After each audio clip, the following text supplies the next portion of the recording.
বিসমিল্লাহির রহমানির রহিম। আসসালামু আলাইকুম ওরহমতুল্লাহি ওবরাকাতুহু। খলিফা ওমর রাজিয়াল্লাহু আনহুর দূরদর্শিতা ও মিশরের পতনের কাহিনী। প্রিয় বন্ধুগণ, ইতিহাসে কিছু সময় এমন আসে যা শুধু একটি জাতির নয়, বরং সমগ্র মানবজাতির ভাগ্য পরিবর্তন করে দেয়। খলিফা ওমর ইবনে খাত্তাব রাজিয়াল্লাহু আনহুর শাসনকাল তেমনই এক স্বর্ণালী অধ্যায়। তিনি শুধু একজন শাসক নন, ছিলেন দূরদর্শী নেতা, ন্যায়পরায়ণ শাসক এবং ইসলামের জন্য নিবেদিত প্রাণ এক অমূল্য সম্পদ। তাঁর শাসনামলে ইসলামের বিজয়ের ধারা এত দ্রুত ও এত সুসংগঠিতভাবে বিস্তৃত হয়েছিল যে দুনিয়ার ইতিহাসে এর নজির খুবই বিরল। এই বিজয়ের ধারাবাহিকতায় মিশরের পতন একটি যুগান্তকারী ঘটনা। ফেরাউনের গর্বিত মিশর, যেখানে একদিন ফেরাউন আল্লাহর একত্ববাদকে অস্বীকার করে নিজেকে সর্বশক্তিমান ঘোষণা করেছিল, সেই ভূমি ওমর রাজিয়াল্লাহু আনহুর শাসনামলে ইসলামের পতাকায় আলোকিত হল। প্রেক্ষাপট: কেন মিশর গুরুত্বপূর্ণ ছিল? মিশর শুধু একটি ভৌগোলিক অঞ্চলই নয়, বরং অর্থনৈতিক, কৌশলগত ও সাংস্কৃতিকভাবে বিশ্বের অন্যতম কেন্দ্র ছিল। নাইল নদী মিশরকে করেছে উর্বর কৃষিভূমি, যা রোমান সাম্রাজ্যের খাদ্যভাণ্ডার হিসাবে পরিচিত ছিল। আলেকজান্দ্রিয়া ছিল জ্ঞান-বিজ্ঞান, দর্শন ও বাণিজ্যের কেন্দ্র। কৌশলগত অবস্থান মিশরকে রোমান সাম্রাজ্যের জন্য অপরিহার্য করে তুলেছিল। যদি মিশর মুসলমানদের হাতে আসে, তবে শুধু একটি অঞ্চল নয়, বরং সমগ্র রোমান শক্তি দুর্বল হয়ে পড়বে। এই বাস্তবতা খুব ভালোভাবেই উপলব্ধি করেছিলেন খলিফা ওমর রাজিয়াল্লাহু আনহু। ওমরের দূরদর্শী দৃষ্টি। খলিফা ওমর রাজিয়াল্লাহু আনহু জানতেন যে ইসলামের প্রসার শুধু সামরিক শক্তির মাধ্যমে সম্ভব নয়। এর জন্য প্রয়োজন সঠিক কৌশল, ন্যায় নীতি এবং দীর্ঘমেয়াদী পরিকল্পনা। তাঁর দূরদর্শিতার কয়েকটি দিক ছিল: সাম্রাজ্যের মানচিত্র বোঝা। তিনি গভীরভাবে বুঝেছিলেন কোথায় আক্রমণ করলে ইসলাম টিকবে আর কোথায় অপেক্ষা করতে হবে। সঠিক নেতার হাতে দায়িত্ব অর্পণ। তিনি জানতেন কাকে কোন দায়িত্ব দিলে সর্বোচ্চ ফল আসবে। মিশরের জন্য বেছে নিলেন আমর ইবনে আস রাজিয়াল্লাহু আনহুকে। জনগণের মন জয় করার নীতি। ওমর রাজিয়াল্লাহু আনহু মুসলিম বাহিনীকে নির্দেশ দিতেন, যুদ্ধের সময় সাধারণ জনগণকে যেন কষ্ট না দেওয়া হয়, বরং ন্যায় বিচার ও দয়া দেখানো হয়। রাজনৈতিক ও সামরিক ভারসাম্য। তিনি রোমান সাম্রাজ্যের দুর্বলতা লক্ষ্য করেছিলেন এবং সঠিক সময়ে সঠিক আক্রমণ চালানোর কৌশল নিয়েছিলেন। আমর ইবনে আসের ভূমিকা। মিশর বিজয়ের অন্যতম প্রধান নায়ক ছিলেন আমর ইবনে আস রাজিয়াল্লাহু আনহু। তিনি ইসলামের প্রারম্ভিক যুগ থেকেই কৌশলী, মেধাবী এবং সাহসী হিসাবে খ্যাত ছিলেন। মিশরের ভূগোল, সংস্কৃতি ও কৌশলগত গুরুত্ব সম্পর্কে তার ছিল গভীর জ্ঞান। আমর ইবনে আস রাজিয়াল্লাহু আনহু ওমরকে প্রস্তাব দেন মিশরে আক্রমণের। প্রথমে ওমর দ্বিধায় ছিলেন, কিন্তু আমর ইবনে আসের যুক্তি, পরিকল্পনা ও দৃঢ় বিশ্বাস দেখে তিনি অনুমতি দিলেন। তবে ওমর রাজিয়াল্লাহু আনহু বলেছিলেন, যদি এখনও মদিনার সীমা অতিক্রম না করে থাকো, তবে থেমে যাও। আর যদি সীমা অতিক্রম করে ফেলেছ, তবে আল্লাহর ওপর ভরসা রেখে অগ্রসর হও। এই কথার মধ্যেই ওমর রাজিয়াল্লাহু আনহুর নীতি প্রকাশ পায়। তিনি জোর করে নয়, বরং আল্লাহর ওপর নির্ভর করে কৌশলগত সিদ্ধান্ত দিতেন। মিশর বিজয়ের অভিযান। ১. ফিলিস্তিন থেকে মিশরের পথে। আমর ইবনে আস রাজিয়াল্লাহু আনহু প্রায় ৪,০০০ সৈন্য নিয়ে মিশরের দিকে অগ্রসর হন। পথে আরও বাহিনী যুক্ত হয়ে মুসলিম বাহিনী শক্তিশালী হয়। ২. পেলুসিয়াম দুর্গ। মিশরে প্রবেশের প্রথম বাধা ছিল পেলুসিয়াম দুর্গ। মুসলিম বাহিনী সাহসিকতার সঙ্গে যুদ্ধ করে এবং অল্প সময়ে দুর্গটি দখল করে নেয়। ৩. বাবিলন দুর্গ। এটি ছিল রোমানদের অন্যতম শক্তিশালী প্রতিরক্ষা ঘাঁটি। দীর্ঘ কয়েক মাস অবরোধ চলে। শেষ পর্যন্ত মুসলিম বাহিনী বিজয়ী হয়। এটি ছিল মিশর বিজয়ের টার্নিং পয়েন্ট। ৪. আলেকজান্দ্রিয়া। মিশরের প্রাণকেন্দ্র আলেকজান্দ্রিয়া ছিল গ্রিক সংস্কৃতি ও রোমান শক্তির প্রতীক। এখানে ভয়াবহ যুদ্ধ হয়। অবশেষে মুসলমানরা বিজয়ী হয় এবং পুরো মিশর ইসলামের অধীনে আসে। মিশরের জনগণের প্রতিক্রিয়া। রোমান শাসনের অধীনে মিশরের খ্রিস্টান কপ্টিকরা দীর্ঘদিন ধরে অত্যাচারের শিকার ছিল। মুসলমানরা যখন ন্যায়, সমতা ও ধর্মীয় স্বাধীনতার নীতি মিশরে স্থাপন করল, তখন মিশরের সাধারণ জনগণ স্বস্তি পেল। মুসলমানরা তাদের উপাসনালয় ধ্বংস করেনি। জোরপূর্বক কাউকে ইসলাম গ্রহণ করতে বাধ্য করা হয়নি। ন্যায় বিচার ও কর ব্যবস্থায় স্বচ্ছতা আনা হয়। ফলশ্রুতিতে মিশরের জনগণ ধীরে ধীরে ইসলামের প্রতি আকৃষ্ট হয়। ওমরের প্রশাসনিক দূরদর্শিতা। মিশর বিজয়ের পর ওমর সঙ্গে সঙ্গে প্রশাসনিক সংস্কার শুরু করেন। মিশরের গভর্নর হিসাবে আমর ইবনে আসকে নিয়োগ দেন। নতুন শহর ফুস্তাত গড়ে তোলা হয়, যা পরবর্তীতে কায়রো নগরীর ভিত্তি হয়। কৃষি, কর ও বাণিজ্য সুসংগঠিত করা হয়। স্থানীয় জনগণের সাথে মুসলমানদের সুসম্পর্ক গড়ে ওঠে। ইসলামের আলোয় মিশরের নবজাগরণ। মিশর মুসলিম শাসনের অধীনে এক নতুন পরিচয় পেল। জ্ঞান বিজ্ঞানের কেন্দ্র হিসাবে আলেকজান্দ্রিয়া আবার প্রাণ ফিরে পেল। ন্যায় ও সমতার নীতি প্রতিষ্ঠিত হল। মুসলিম বিজয়ের মাধ্যমে মিশরের ভূমি শুধু রাজনৈতিকভাবে নয়, আধ্যাত্মিকভাবেও মুক্তি পেল। ওমর রাদিয়াল্লাহু আনহুর দূরদর্শিতা থেকে শিক্ষা। ১. ন্যায় বিচার। যে কোনো বিজয়ের আসল শক্তি ন্যায় বিচার প্রতিষ্ঠায়। ২. জনগণের মন জয়। জনগণের আস্থা অর্জন না করলে কোনো শাসন টেকে না। ৩. সঠিক নেতৃত্ব নির্বাচন। ওমর রাদিয়াল্লাহু আনহুর মতো নেতারা জানতেন কাকে কোথায় দায়িত্ব দিতে হবে। ৪. দীর্ঘমেয়াদী দৃষ্টি। শুধু যুদ্ধ জয় নয়, বরং পরবর্তী প্রজন্মের জন্য একটি স্থিতিশীল ব্যবস্থা গড়ে তোলা। বন্ধুগণ, ফেরাউনের গর্বিত মিশর, যা যুগ যুগ ধরে সভ্যতার কেন্দ্র ছিল, তা অবশেষে ইসলামের পতাকাতলে আসে। এটি কোনো সামরিক শক্তির খালি প্রদর্শন ছিল না, বরং খালিফা ওমর রাদিয়াল্লাহু আনহুর ন্যায়নীতি, দূরদর্শী পরিকল্পনা এবং আমর ইবনে আস রাদিয়াল্লাহু আনহুর সাহসী নেতৃত্বের ফসল ছিল। মিশরের পতন আসলে ইসলামের ন্যায় ও সত্য প্রতিষ্ঠার উজ্জ্বল দৃষ্টান্ত। ইতিহাসের এই অধ্যায় আজও আমাদের শিক্ষা দেয়, সত্য, ন্যায়, ত্যাগ ও আল্লাহর ওপর ভরসা রেখে কাজ করলে সবচেয়ে বড় সাম্রাজ্য আলোর কাছে পরাজিত হয়। মিশর অভিযানের সামরিক কৌশল। মুসলিম বাহিনী যখন মিশরে প্রবেশ করল, তখন তাদের প্রতিপক্ষ ছিল রোমান সাম্রাজ্যের অভিজ্ঞ সৈন্যবাহিনী। সংখ্যা ও অস্ত্রশস্ত্রে রোমানরা অনেক শক্তিশালী ছিল, কিন্তু মুসলমানরা আল্লাহর ওপর অটল আস্থা, শৃঙ্খলা এবং অসাধারণ কৌশলের মাধ্যমে বিজয় লাভ করে। ১. পেলুসিয়াম যুদ্ধ। মুসলিম বাহিনীর মিশরে প্রবেশের প্রথম চ্যালেঞ্জ ছিল পেলুসিয়াম দুর্গ। এটি ছিল রোমানদের সীমান্ত রক্ষার প্রধান গেটওয়ে। মুসলিম বাহিনী ধৈর্য ও সাহসিকতার সাথে কয়েকদিন অবরোধ চালায়। শেষে রোমানরা আত্মসমর্পণ করতে বাধ্য হয়। এই যুদ্ধের মাধ্যমে মুসলমানরা বুঝিয়ে দেয় তারা শুধু আক্রমণকারী নয়, বরং আল্লাহর সাহায্যে দৃঢ়প্রতিজ্ঞ যোদ্ধা। ২. হেলিওপলিস যুদ্ধ। হেলিওপলিস ছিল মিশরের একটি কৌশলগত শহর। এখানে রোমান বাহিনী শক্তিশালী প্রতিরোধ গড়ে তুলেছিল। মুসলিম বাহিনী চতুর কৌশল অবলম্বন করে শত্রুদের ছত্রভঙ্গ করে দেয়। এই বিজয় রোমানদের মনোবল ভেঙে দেয়। ৩. বাবিলন দুর্গ অবরোধ। বাবিলন দুর্গ ছিল মিশরের সবচেয়ে শক্তিশালী দুর্গগুলোর একটি। এখানে প্রায় ৬ মাস ধরে অবরোধ চলে। মুসলমানরা ক্লান্ত হয়নি, বরং নামাজ, ধৈর্য এবং কৌশলগত আক্রমণের মাধ্যমে ধীরে ধীরে দুর্গ ঘিরে ফেলে। শেষ পর্যন্ত রোমানরা হাল ছেড়ে দেয়। এই দুর্গ পতনের পর মিশরের রাজধানী আলেকজান্দ্রিয়া প্রায় অসহায় হয়ে পড়ে। ৪. আলেকজান্দ্রিয়া বিজয়।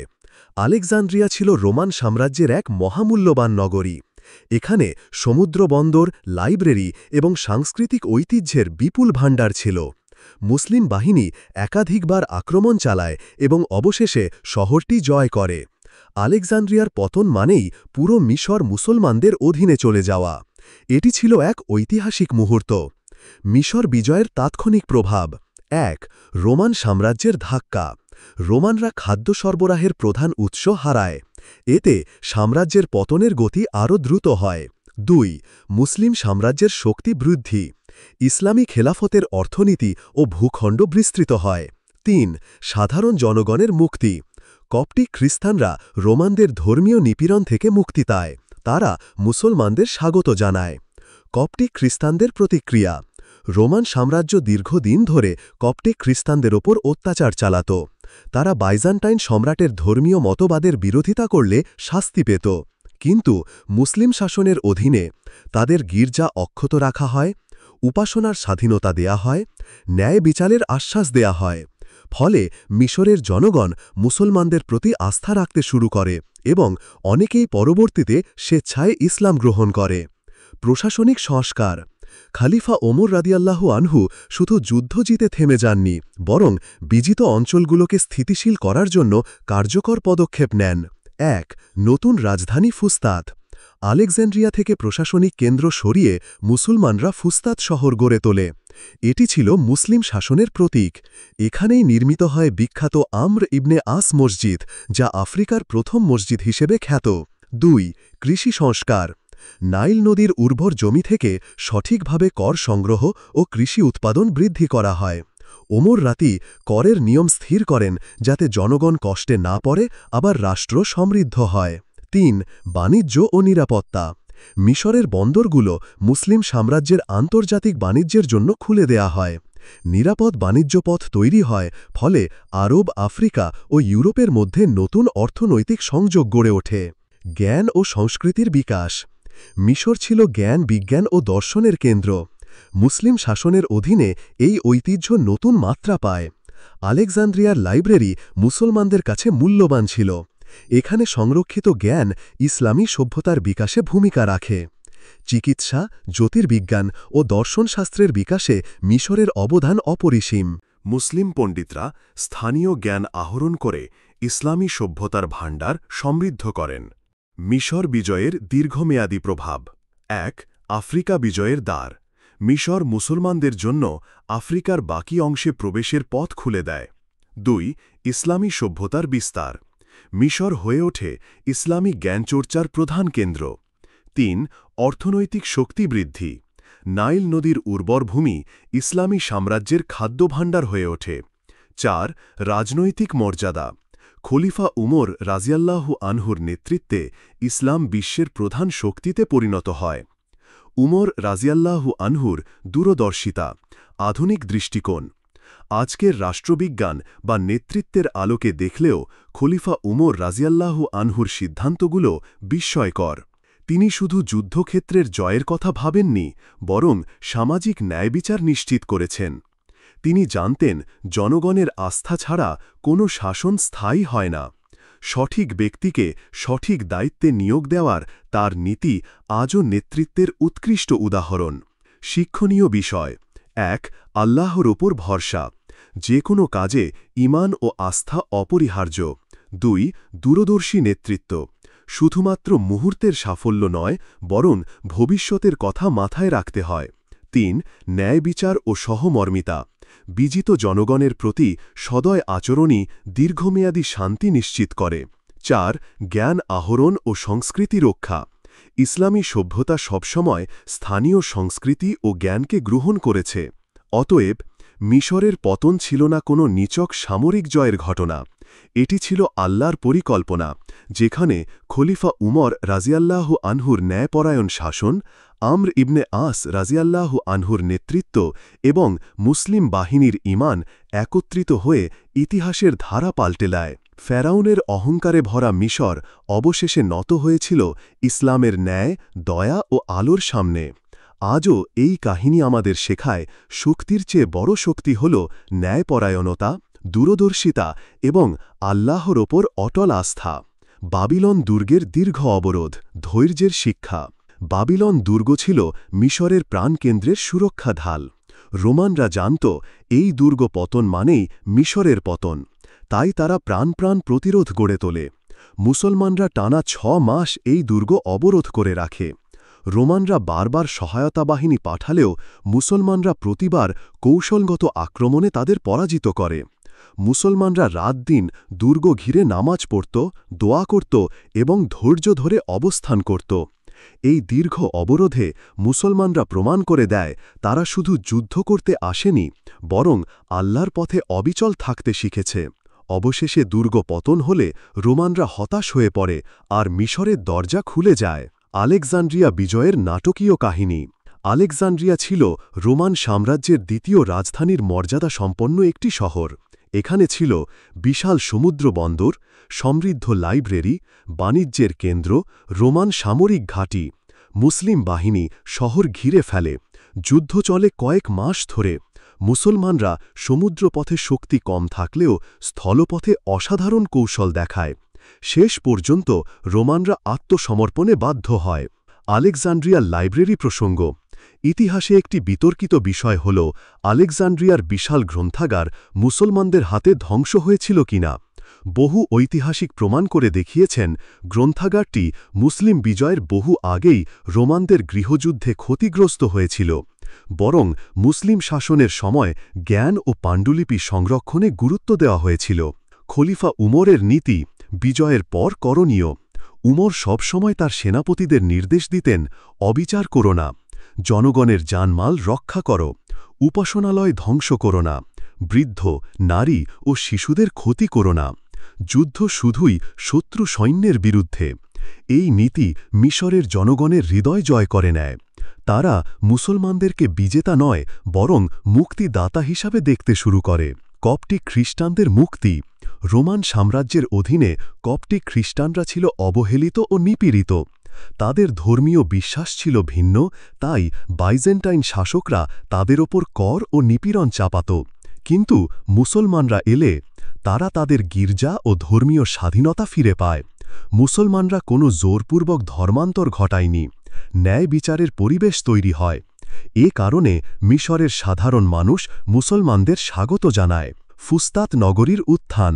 মিশর বিজয়ের পর আলেকজান্দ্রিয়া থেকে রাজধানী সরিয়ে নতুন শহর ফুস্তাত প্রতিষ্ঠা করা হয়। এখানে নির্মিত হয় আমর ইবনে আস মসজিদ। ফুস্তাত হয়ে ওঠে প্রশাসনিক, মিলিটারি ও ধর্মীয় কেন্দ্র। এখান থেকেই পরবর্তী শতকে কায়রো নগরীর উত্থান ঘটে। ফুস্তাতের পরিকল্পনা ও প্রশাসনিক কাঠামো ছিল উমর রাজিয়াল্লাহু আনহুর দূরদর্শিতার ফল। অর্থনৈতিক পুনর্গঠন। মিশরের পতনের পর উমর রাদিয়াল্লাহু আনহু অর্থনৈতিক সংস্কার শুরু করেন। নাইল নদীর উর্বর জমি থেকে সংগৃহীত শস্য শুধু মিশর নয়, সমগ্র ইসলামী সাম্রাজ্যের খাদ্যভাণ্ডার হয়ে ওঠে। সুষ্ঠু কর ব্যবস্থা চালু করা হয়। অমুসলিমরা জিজিয়া দিত আর মুসলমানরা জাকাত দিত। এতে কোনো বৈষম্য সৃষ্টি হয়নি। বাণিজ্য পথ নিরাপদ করা হয়। ফলে মিশর হয়ে ওঠে আরব, আফ্রিকা ও ইউরোপের বাণিজ্যের কেন্দ্র। মিশরের সাংস্কৃতিক নবজাগরণ। ইসলামী শাসনের অধীনে মিশর শুধু রাজনীতি বা অর্থনীতিতেই নয়, সংস্কৃতিতেও এক নবজাগরণ শুরু করে। ইসলামী শিক্ষা প্রতিষ্ঠান গড়ে ওঠে। কপটিক জ্ঞান ও মুসলিম পণ্ডিতদের সমন্বয়ে নতুন জ্ঞানের ভাণ্ডার সৃষ্টি হয়। চিকিৎসাশাস্ত্র, জ্যোতির্বিজ্ঞান, গণিত ও দর্শনশাস্ত্রের উন্নতি হয়। উমর রাদিয়াল্লাহু আনহুর ন্যায়পরায়ণতা। মিশর বিজয়ের পর উমর রাদিয়াল্লাহু আনহু জনগণের অভিযোগ সরাসরি শুনতেন। তার শাসনের একটি বিখ্যাত ঘটনা হল, একজন মিশরীয় কপটিক যুবক অভিযোগ করেন যে গভর্নর আমর ইবনে আস রাদিয়াল্লাহু আনহুর ছেলে তাকে অন্যায়ভাবে আঘাত করেছে। উমর রাদিয়াল্লাহু আনহু বিচার করেন এবং শাস্তি হিসাবে কপটিক যুবককে বললেন, এবার তুমি তাকে আঘাত করো। এই ন্যায়বিচার দেখে মিশরের জনগণ অবাক হয়ে যায়। তারা বুঝে ফেলে ইসলামী শাসন মানে সত্যিকার অর্থে সমতা ও ন্যায়। মিশর থেকে ইসলামের বিস্তার। মিশর বিজয়ের মাধ্যমে আফ্রিকার দরজা খুলে যায়। এখান থেকে মুসলমানরা ধীরে ধীরে Libya, Tunisia, Morocco, Andalus, Spain পর্যন্ত অগ্রসর হয়। অতএব মিশর বিজয় শুধু একটি দেশের ইতিহাস নয়, বরং সমগ্র বিশ্বের ইতিহাস পাল্টে দেওয়ার সূচনা। ইসলামী সভ্যতার উত্থানে মিশরের ভূমিকা। ১. জ্ঞান চর্চা। মিশর ইসলামী জ্ঞানের প্রধান কেন্দ্র হয়ে ওঠে। আল আজহার বিশ্ববিদ্যালয় পরে প্রতিষ্ঠিত এখানেই জন্ম নেয়। ২. অর্থনীতি। মিশর ইসলামী খিলাফতের অন্যতম সমৃদ্ধ অঞ্চল ছিল। ৩. সামরিক শক্তি। মিশর থেকে বহু সেনাপতি উঠে এসেছে যারা ইসলামের বিজয়ে অবদান রেখেছে। আধুনিক শিক্ষার আলোকে উমর রাদিয়াল্লাহু আনহুর দূরদর্শিতা। আজকের বিশ্বনেতৃত্ব তত্ত্বে উমর রাদিয়াল্লাহু আনহুর কৌশলগুলোর বিশেষ গুরুত্ব রয়েছে। তিনি জানতেন শক্তি দিয়ে সব জয় করা যায় না, ন্যায় দিয়েই টেকসই বিজয় পাওয়া যায়। তিনি প্রশাসনিক সংস্কারকে যুদ্ধের সমান গুরুত্ব দিতেন। তিনি ধর্মীয় সহনশীলতাকে অগ্রাধিকার দিয়েছিলেন, যা বহুধর্মীয় সমাজে স্থিতিশীলতা এনেছিল। ফেরাউনের অহংকারময় মিশর যা একদিন পৃথিবীর শ্রেষ্ঠ সভ্যতার কেন্দ্র ছিল, উমর রাদিয়াল্লাহু আনহুর ন্যায় বিচার ও ইসলামের আলোতে নতুন ইতিহাস লিখল। এটি শুধু সামরিক জয়ের গল্প নয়, বরং একটি সভ্যতার রূপান্তর, যেখানে অত্যাচারের পরিবর্তে ন্যায় প্রতিষ্ঠিত হল, নিপীড়নের পরিবর্তে স্বাধীনতা এল, অন্যায়ের পরিবর্তে আল্লাহর দয়া ও তাওহীদের আলো ছড়িয়ে পড়ল। মিশরের পতন প্রমাণ করে আল্লাহর ওপর আস্থা রেখে ন্যায় ও দূরদর্শিতার সঙ্গে কাজ করলে কোনো শক্তি সত্যকে হারাতে পারে না। এই পর্যন্ত ভিডিওটি দেখার জন্য আপনাকে অসংখ্য ধন্যবাদ। ভালো লাগলে লাইক, শেয়ার এবং ফলো দিয়ে উৎসাহিত করবেন এবং সাবস্ক্রাইব করে পাশে থাকবেন, যাতে এই ধরনের ভিডিও আপনাদের কাছে পৌঁছে দিতে পারি এবং এই রকম ভিডিও দেখে আমাদের অন্তরাত্মাকে পরিশুদ্ধ করতে পারি। আসসালামু আলাইকুম ওয়া রাহমাতুল্লাহি ওয়া বারাকাতুহু।